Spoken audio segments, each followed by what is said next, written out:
नमस्कार दोस्तों, मेरे चैनल में एक बार फिर से आप लोगों का स्वागत है।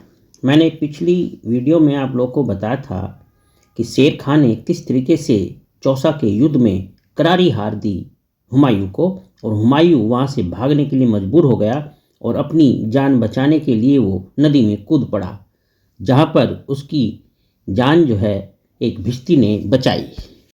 अब जब हुमायूं अपनी जान बचाकर भाग आया और भागकर आगरा पहुंच गया, तो वहां पर जो है उसने अपने भाइयों से विचार विमर्श किया, और इस संकट अवस्था में हिंदाल और मोहम्मद सुल्तान मिर्जा भी उसकी सेवा में आकर उपस्थित हो जाते हैं, जो पहले उससे नाराज थे।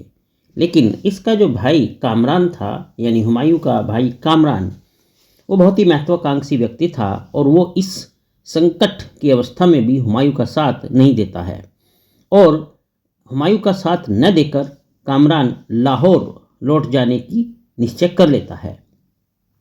इस प्रकार बाबर के चचेरे भाई मिर्जा हैदर दोगलात ने हुमायूं तथा उसके भाइयों को शेर खां के विरुद्ध संगठित करने के लिए लगभग 6 महीने तक प्रयास किया, परंतु इसी बीच कामरान अस्वस्थ हो गया और उसे भ्रम हो गया कि उसे हुमायूं के आदेशानुसार विष दे दिया गया है। तो यानी कि अब जो है ये जो कामरान था, जब बीमार हो गया तो इसको हुमायूं पर शक हो गया कि हुमायूं ने विष दिलवाया है उसको मारने के लिए। तो इस कारण लगभग 1000 सैनिकों को आगरा में सिकंदर के नेतृत्व में छोड़कर वह स्वयं यानी हुमायूं लाहौर चला गया। शेर खां को जब हुमायूं के भाइयों के परस्पर मतभेद का पता चला, तो शेर खां ने जो है अपने पुत्र कुतुब खां को चंदेरी की ओर भेजा, जो मुगलों द्वारा कालपी के निकट पराजित हुआ और मारा गया। तो इस युद्ध में, यानी ये जो कालपी के निकट युद्ध होता है, इसमें शेर खां का जो पुत्र है कुतुब खां, उसकी मृत्यु हो जाती है, वो मारा जाता है। और जब ये सूचना अपने पुत्र की मृत्यु की शेर खां को मिलती है, तब शेर खां जो है बहुत दुखी होता है और उसके क्रोध की कोई सीमा नहीं रहती है। उसका गुस्सा फूट पड़ता है और वो पूरी तरीके से आग बबूला हो जाता है। अपने पुत्र की हत्या का बदला लेने का वो पूरा निश्चय कर लेता है और पूरी तरीके से मुगलों को बर्बाद करने की सोच लेता है। और इस प्रकार से अपने पुत्र की हत्या का बदला लेने के लिए उसने कन्नौज पहुंचकर गंगा नदी के तट पर सैनिक तैयारियां आरंभ कर दी। तो इसी समय मोहम्मद मिर्जा यानी मोहम्मद जमा मिर्जा अपने पुत्र सहित हुमायूं के शिविर से पलायन कर गया, जिससे हुमायूं की सेना में असंतोष उत्पन्न हो गया।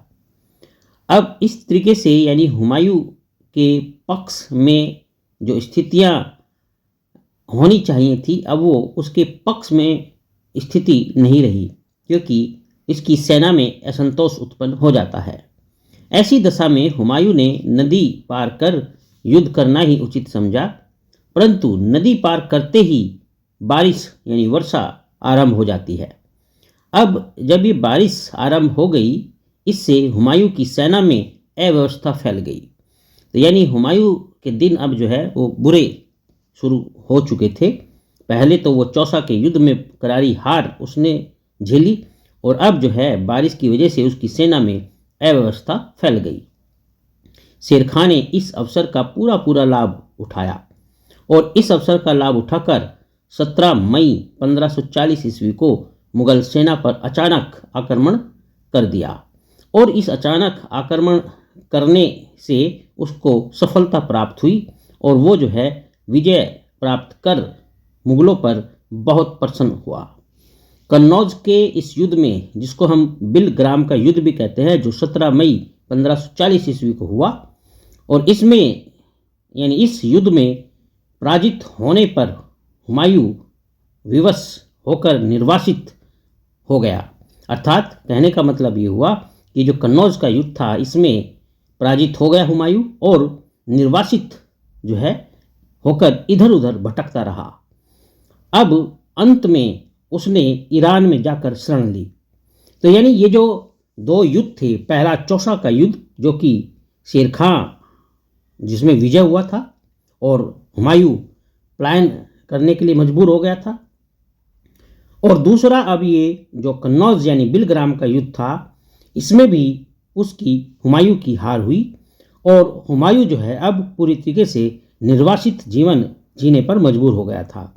और अंत में उसे एक ही विकल्प दिखाई दिया कि वो ईरान चला जाए और ईरान में जाकर हुमायूं ने शरण ली। तो इस प्रकार से चौसा और कन्नौज के युद्धों में हुमायूं का साम्राज्य उसके अफगान शत्रु शेर शाह के अधिकार में चला गया और हुमायूं जो है यानी जो मुगलों की साम्राज्य थी वो एक तरीके से कुछ पल के लिए ही सही वो ख़त्म हो गया था। तो मेरे दोस्तों, ये थी कुछ बातें, कुछ खास जानकारियाँ इस चौसा के युद्ध के बाद जो कन्नौज का यानी बिलग्राम का युद्ध हुआ, जिसमें जो हुमायूं था उसकी हालत बहुत बुरी हो गई और वो भागकर ईरान पहुंच गया। तो इस तरीके से शेर खां ने जो है अपने पुत्र की हत्या का बदला लिया।